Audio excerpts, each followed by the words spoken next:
Doa ini menarik. Karena zaman sekarang anak-anak milenial itu doanya macam-macam.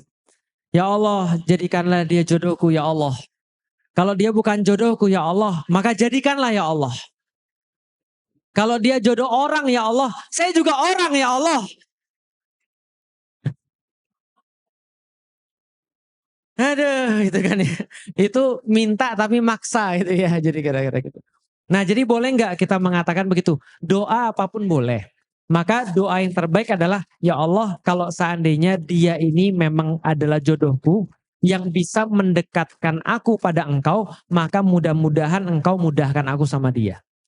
Tapi kalau sama dia menjauhkan aku dari Allah, mendingan gak usah ya Allah. Cari yang mendekatkan aku kepada Allah. Jadi yang menjadi tujuannya itu adalah Allah. Kalau tujuannya Allah dikabulkan, kita bersyukur, nggak dikabulkan, kita husnudzon. Ya kan ya, kayak tadi itu loh. Dikabulkan, oh ya benar berarti ini doa saya. Ternyata saya jadi lebih taat sama Allah. Kalau nggak dikabulkan, bisa jadi ini berbahaya buat saya. Maka Allah katakan di dalam Al-Quran, wa asang takruhu syai'a wa huwa khairul lakum, wa asang tuhibbu syai'a wa huwa syarrul lakum, wallahu ya'lamu wa antum la ta'lamun. Kadang-kadang sesuatu yang kalian benci, itu bisa jadi baik bagi kalian, tapi yang kalian suka bisa jadi buruk bagi kalian. Allah tahu dan kamu tidak tahu. Kalau dia senantiasa berdoa begitu, dia husnuzon terus sama Allah. Berarti Allah pasti ngasih yang terbaik. Paham sampai di sini? Nah itu tentang doa. Boleh nggak? Boleh-boleh aja. Tapi tujuannya Allah. Yang kedua, punya anak yang mungkin berkeperluan khusus. Kalau kita sudah ke dokter, lalu kemudian dokter bilang, iya ibu, ini anak ibu menderita misalnya autisme. Atau menderita mongoloid. Atau menderita apapun lah. Yang menjadi memang penyakit-penyakit mental. Penyakit keterbelakangan secara fisik. Yang itu bukan kita yang minta. Yang itu bukan kita yang merencanakan. Kadang-kadang kita mikir gitu, apa saya salah apa sehingga ada diuji begini. Boleh nggak kita mikir gitu? Boleh, tapi jangan sampai membuat kita negatif. Tadi sudah saya sampaikan. Negatif itu kayak apa? Nggak nerima kenyataan, itu nggak boleh. Atau misalnya, nauzubillah min dzalik, ada beberapa orang kayak gitu sudah dapat anak, anaknya mau dimatiin. Di eutanasia. Jangan. Lah kenapa? Karena dia sudah makhluk hidup. Saya difahami ya. Tapi Ustadz nggak tahu sih. Memang betul saya nggak tahu. Tapi saya mencoba untuk memahami. Maka kadang-kadang saya pergi ke tempat orang-orang tadi secara keterbelakangan fisik dan segala macam. Ada yang diikat supaya dia nggak pas lagi dia ngamuk nggak menyakiti orang atau nggak menyakiti dirinya sendiri. Ada yang nggak bisa berdiri, ada yang kencing sembarangan, ada yang mukulin bapak ibunya dan segala macam hal yang menyayat hati. Cuman kita harus tahu bahwasanya ujian orang tuh macam-macam. Maka kalau Allah sudah ngasih kita ujian semacam itu, Allah pasti akan memberikan juga keahlian untuk itu. Berarti nanti Bu Eni juga dikasih keahlian untuk itu. Ketika punya anak yang misalnya punya satu hal yang memang berbeda. Maka Allah tidak akan ngasih, kecuali Allah pasti akan membekali dengan kemampuan yang sama. Jelas ya? Dan itu kita anggap tadi bagian daripada tiket ke surga. Orang nyari pahala banyak-banyak. Kita sudah dapat di rumah. Punya orang tua kena stroke. Gitu kan ya. Kadang-kadang kita pikir gini. Pernah lihat orang tua kena stroke?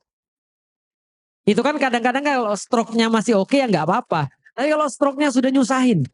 Yang saya bilang tadi itu loh maksudnya. WC nggak bisa. Dikasih makan dilempar. Diajak pergi ke WC nggak mau, gitu kan? Ya kayak gini kan bikin stres kan ya. Nah di sini kan diuji, betul kan ya? Makanya pernah ada suatu waktu ketika membicarakan tentang tentang anak itu, ya kenapa seorang anak itu ketika dibesarkan dengan kita jaga orang tua itu nggak sama? Kan pernah ditanya Umar bin Khattab tentang seorang anak yang jagain orang tuanya di masa tua. Lalu dia bilang, wahai Khalifah, apakah saya sudah membalas jasa-jasa orang tua saya ketika membesarkan saya? Saya jagain dia ketika tua loh. Bayangan saya mungkin bapaknya stroke terus dia jagain sampai kemudian selesai. Lalu Umar bilang, enggak sama. Bahkan tidak menyamai secuil kuku pun.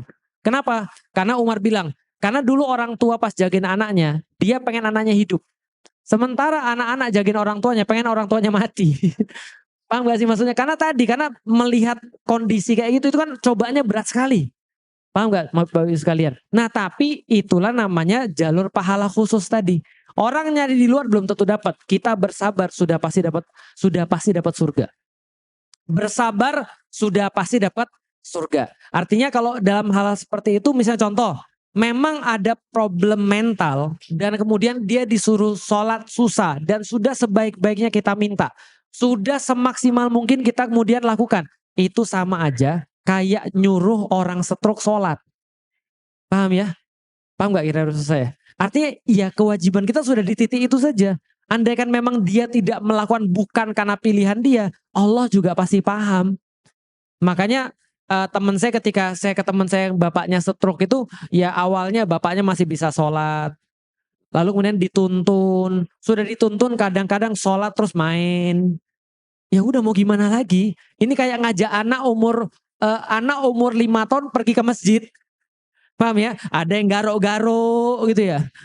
Ada yang lari dan segala macam. Ya udah, namanya juga akalnya belum bagus, akalnya juga belum normal. Lah kalau ada orang 13 tahun sudah balik normal akalnya di masjid masih garuk-garuk. Nah, itu perlu dicemeti itu. Jelas ya.